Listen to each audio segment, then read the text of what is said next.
What if failure didn't have to hurt? Now, we obviously can't do anything about what happens when we don't do our absolute best, or when simply somebody's disappointed with us, regardless of how we've performed or what we've accomplished. But we have so much power to change the way our brain is in relationship with the idea of failure. There's an old adage that says that failure really stands for the first attempt in learning. And that's one of my favorite frameworks for failure.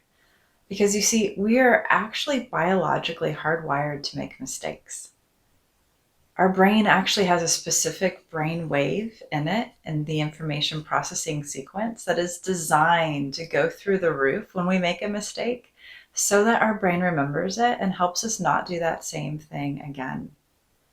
Now, of course, sometimes we get in loops, and we do have an entire video on cyclical maladaptive patterns. So if you find that you're making the same mistake over and over again, especially in relationships, there's probably something else going on. But in our day-to-day lives, failure is a part of life. And actually, failure is a critical part of success. How often does an infant fall down as it's transitioning to learn to become a toddler and start to wobbly walk? Or even hit its belly as it's starting to crawl, right? A lot. It has to. Every time the infant falls or the toddler ends up on their bum, their brain is learning how to be better going forward. Failure is hardwired into our biology. Our egos and our self-brain have a really hard time with failure. But our brains and our bodies learn from it and appreciate it. So I'd like to invite you to start thinking of a new way of being in relationship with your failures. What if every time we failed, we were simply learning to be stronger and wiser?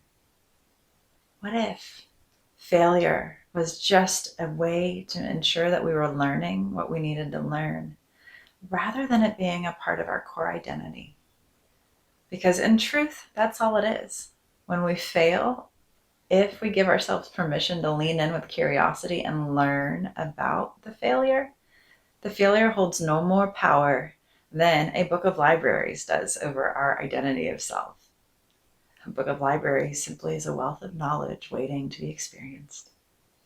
So embrace failure, learn from it, and set your ego aside, because we're actually stronger when we fall down and when we learn from the fall.